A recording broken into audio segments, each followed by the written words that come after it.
ഈ പ്രിയപ്പെട്ട പ്രേക്ഷകർ കണ്ടുകൊണ്ടിരിക്കുന്നത് 3D അനമോർഫിക് മെഗാ ഷോയാണ്. മണിയുടെ 12K വിസ്താര സ്റ്റുഡിയോയിൽ നിന്നാണ് ഈ തത്സമയ സംപ്രേഷണം വന്നുകൊണ്ടിരിക്കുന്നത്. പ്രിയപ്പെട്ട പ്രേക്ഷകർ, നമ്മുടെ ഈ പരിപാടിയിൽ കാക്കനാട് നമ്മുടെ AR സ്റ്റുഡിയോയിൽ നിന്ന്, ഓഗ്മെന്റഡ് റിയാലിറ്റി സ്റ്റുഡിയോയിൽ നിന്ന് വി ദിലീപ് കുമാറും അസിത സഹീറും കൂടി ചേരുകയാണ്. Over to Kakkanad augmented reality studio. Thank you SKN. ഇപ്പോൾ നമ്മൾ കേരളത്തിൽ ഒരു ഭരണമാറ്റത്തിലേക്ക് കുതിച്ചിരിക്കുകയാണ്. UDF എന്ന കാര്യത്തിൽ യാതൊരു തർക്കവുമില്ല.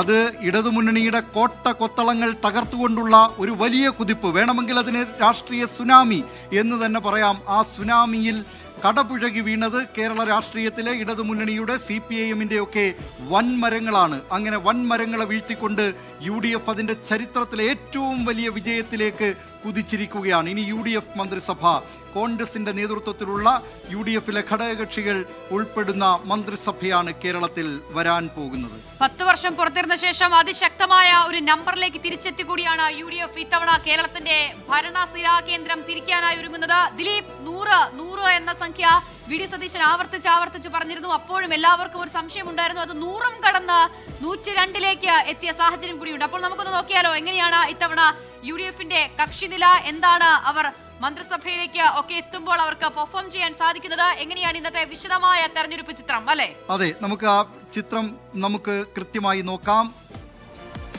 UDF-ന് 102 സീറ്റാണ് ഈ തെരഞ്ഞെടുപ്പിൽ ലഭിച്ചിട്ടുള്ളത്.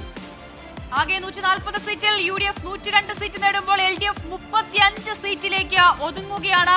NDA ആകട്ടെ 3 എന്ന നമ്പറിലേക്ക് അവർക്ക് എത്താനും സാധിക്കുന്നു. അസിത, അത് മറ്റൊരു ചരിത്രമാണ്. കേരളത്തിൽ താമര, 3 മണ്ഡലങ്ങളിൽ താമര വിരിഞ്ഞിരിക്കുകയാണ്. അതിൽ നേരത്തെ തന്നെ BJP അവരുടെ A ക്ലാസ് മണ്ഡലം എന്ന് വിശേഷിപ്പിച്ചിട്ടുള്ളതാണ്. പക്ഷേ അതിൽ LDF-ഓ UDF-ഓ ആ നിലയിലുള്ള ഒരു പ്രതീക്ഷ ഈ മണ്ഡലങ്ങളുടെ കാര്യത്തിൽ വെച്ച് പുലർത്തിയിരുന്നില്ല.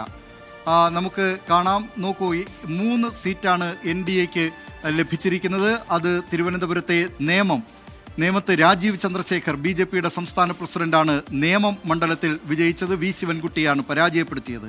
നോക്കൂ, കഴക്കൂട്ടം LDF-ഉം UDF-ഉം ആ നിലയിലുള്ള V മുരളീധരൻ വിജയിക്കും, BJP-യുടെ V മുരളീധരൻ വിജയിക്കുമെന്ന് കരുതിയില്ല. അവിടെ പക്ഷേ ഇതാ കഴക്കൂട്ടത്ത് V മുരളീധരൻ അപ്രതീക്ഷിതമായി ഇഞ്ചോടിഞ്ച് പോരാട്ടം, 400-ൽ പരം ലീഡ് നില മാറി മറിഞ്ഞു. അവസാനം V മുരളീധരൻ ആ കഴക്കൂട്ടം സ്വന്തമാക്കി. മണ്ണന്തല പോലുള്ള CPIM-ന്റെ ചില കോട്ടകളിൽ കടന്നുകയറ്റം നടത്തിക്കൊണ്ടാണ് V മുരളീധരൻ അവിടെ കഴക്കൂട്ടത്ത് താമര വിജയിച്ചിട്ടുള്ളത്. മറ്റൊരു മണ്ഡലം ചാത്തന്നൂരാണ്. NDA വിജയിച്ചിട്ടുള്ള 3ാമത്തെ മണ്ഡലം. അത് ചാത്തന്നൂർ മണ്ഡലത്തെ സംബന്ധിച്ച് CPI-യുടെ പ്രതിനിധികൾ തുടർച്ചയായി പ്രതിനിധീകരിച്ചിരുന്ന മണ്ഡലമാണ്. ജയചിത്രഞ്ജൻ പ്രതിനിധീകരിച്ച മണ്ഡലം, P രവീന്ദ്രൻ പ്രതിനിധീകരിച്ച മണ്ഡലം, ഏറ്റവും ഒടുവിൽ GS ജയലാൽ തുടർച്ചയായി പ്രതിനിധീകരിച്ച മണ്ഡലം. അവിടെ CV പത്മരാജൻ, കോൺഗ്രസ് നേതാവ്, KPCC പ്രസിഡന്റായിരുന്ന മന്ത്രിയായിരുന്ന CV പത്മരാജൻ വിജയിച്ചിട്ടുണ്ട്.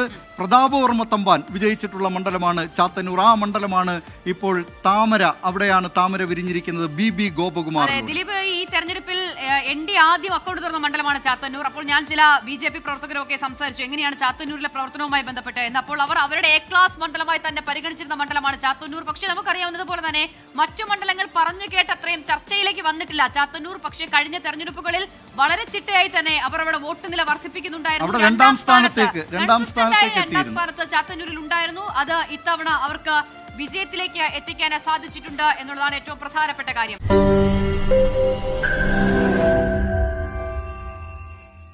ലോകത്തെവിടെയായാലും ഏത് സമയത്തും 24 വാർത്തകളും ഓഗ്മെന്റഡ് റിയാലിറ്റി പാക്കേജുകളും എക്സ്പ്ലെയിനറുകളും വിശദമായി കാണാൻ ഞങ്ങളുടെ YouTube ചാനൽ നിങ്ങൾക്ക് സബ്സ്ക്രൈബ് ചെയ്യാം.